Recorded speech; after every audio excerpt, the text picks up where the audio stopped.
Alam nyo, may isang kwento tungkol sa isang hari na, sa tingin ng marami, nasa kanya na ang lahat. Pero natutunan niya sa isang masakit na paraan na hindi pala sa mga bagay na yon nakukuha ang tunay na kaligayahan. Halika at pakinggan natin ang kwento niya. Teka, naiitanong nyo na ba sa sarili nyo ano ba talaga ang nagpapasaya sa atin? Sa yaman ba? Sa kasikatan? Yan mismo ang tanong na susubukan nating sagutin sa pamamagitan ng isang napaka-interesanting kwento. At ang bida sa kwento natin ay si Haring Solomon. Sinubukan niyang sagutin niyang tanong na yan sa pinaka-extreme na paraan.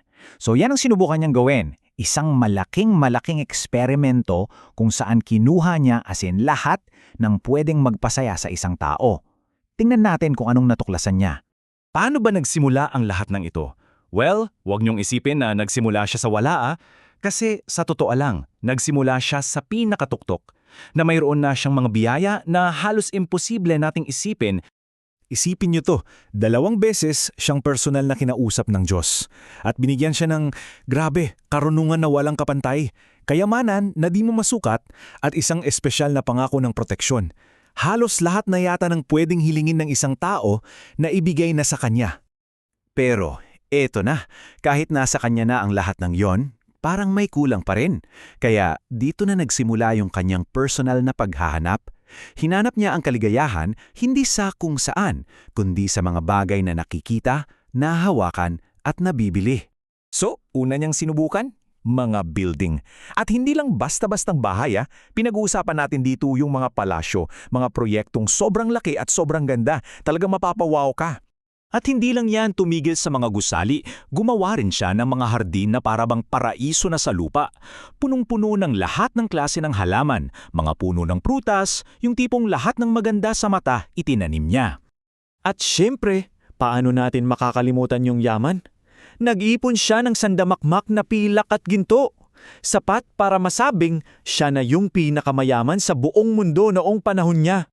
Tapos ano pa, nagkaroon siya ng napakaraming alipin, mga personal na mga awit, lahat ng klase ng entertainment. Sabi nga niya mismo, ano man ang gusto ng mga mata ko, hindi ko ipinagkait. Walang preno, walang limitasyon. Grabe. So ayun na nga, pagkatapos ng lahat ng yan, yung mga palasyo, yung ginto, yung walang katapusang party, ano kaya ang nating resulta? Well, dito na biglang lumiko ang kwento. At ito mismo ang lumabas sa bibig niya, ang kanyang sariling konklusyon. Lahat pala ay walang kabuluhan at parang paghabol lang sa hangin. Isipin niyo yun, lahat ng pinaghirapan niya, lahat ng nakuha niya, sa huli, para sa kanya, wala lang. At hindi lang to yung tipong bad mood lang siya Amabot sa punto na gabit araw, gulong-gulo ang isip niya.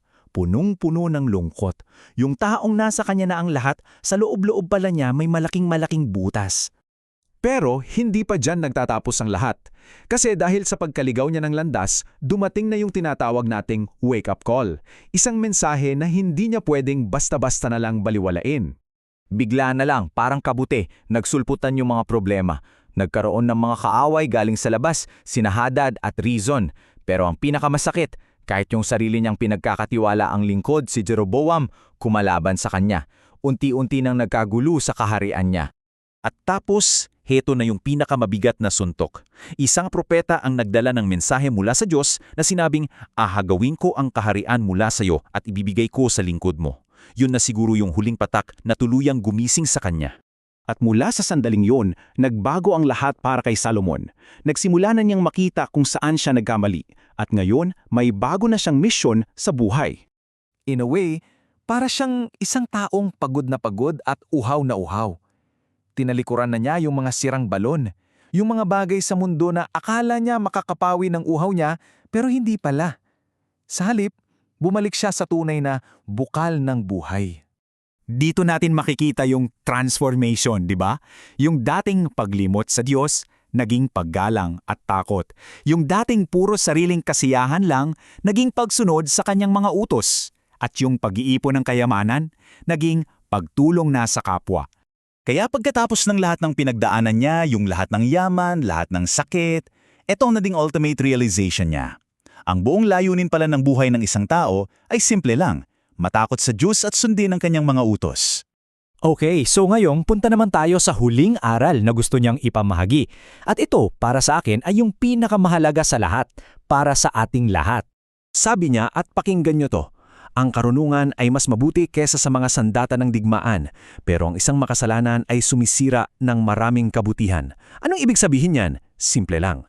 Isang maling tao o isang maling desisyon kayang-kayang sirain ang napakaraming magagandang bagay. Para mas madaling maintindihan, isipin nyo na lang na parang nagtatanim tayo. Bawat galaw natin, bawat desisyon, parang isang buto yan, isang binhi. Kung mabuti yung itinanim mo, syempre, mabuti rin ang aanihin. At hindi lang para sa iyo yon, kundi para sa lahat ng nasa paligid mo. Pero kapag masama ang itinanim mo, yon, pinsala ang dala niyan sa marami. At dito papasok yung aral para sa ating lahat. Lahat tayo may impluensya. Bawat salita natin, bawat kilos natin, alam man natin o hindi, parang ripple yan sa tubig. Umaabot sa ibang tao. At yung ripple na yan, pwedeng magdala ng mabuti o ng masama. Kaya ngayon, sa pagtatapos ng kwento ni Solomon, may iiwan akong tanong para sa'yo at para sa akin din. Ngayong alam na natin na bawat kilos natin ay parang isang bini. Anong klaseng kayang bini ang itatanim natin ngayon?